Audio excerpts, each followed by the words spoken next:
Assalamualaikum warahmatullahi wabarakatuh. Kami dari kelompok 3 akan mempresentasikan materi tentang Pancasila sebagai sistem filsafat.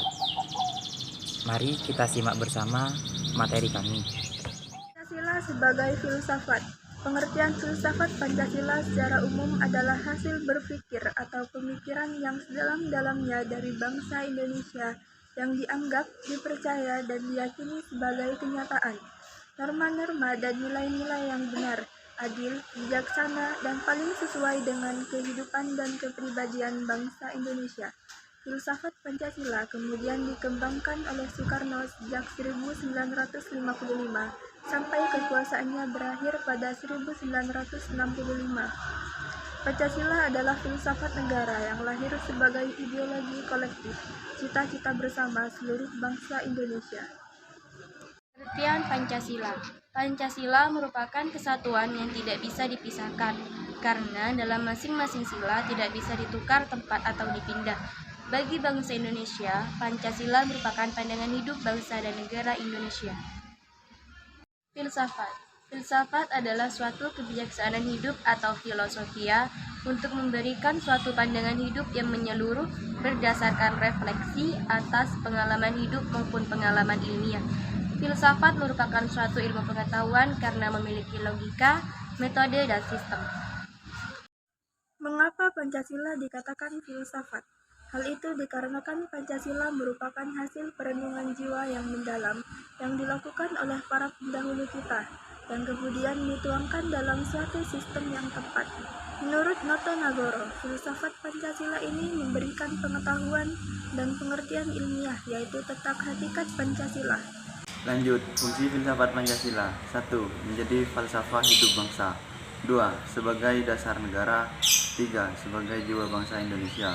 4. Sebagai kepribadian bangsa Indonesia. Dan 5.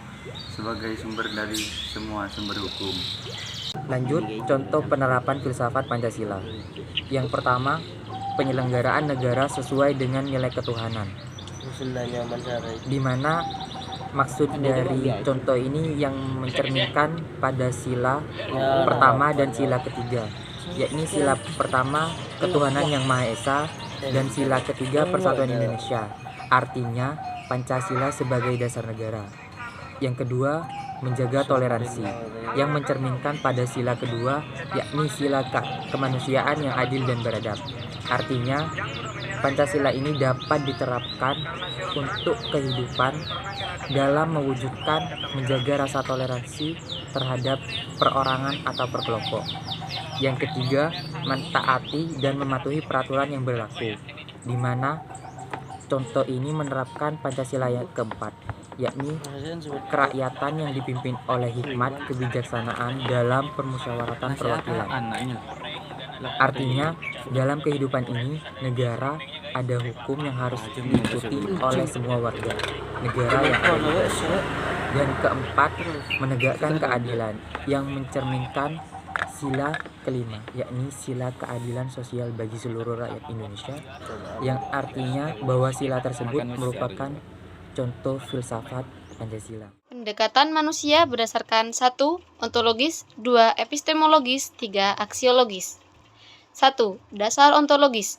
Hakikat manusia. Sila-sila Pancasila manusia sebagai pendukung pokok sila-sila Pancasila secara ontologis memiliki hal-hal yang mutlak, yaitu terdiri atas susunan kodrat, raga, jiwa, jasmani, dan rohani. Sifat kodrat manusia adalah sebagai makhluk individu dan makhluk sosial, serta kedudukan kodrat manusia sebagai makhluk pribadi sendiri dan sebagai makhluk Tuhan yang Maha Esa. 2. Dasar epistemologis. Pengetahuan. Sila-sila Pancasila sebagai suatu ideologi, maka Pancasila memiliki 3 unsur pokok agar dapat menarik loyalitas dan pendukungnya. Nah, yang ketiga, dasar aksiologis. Sesuai atau wajar. Pancasila aksiologis merupakan cabang filsafat ilmu yang mempertanyakan bagaimana manusia menggunakan ilmunya. Aksiologi dipahami sebagai teori nilai.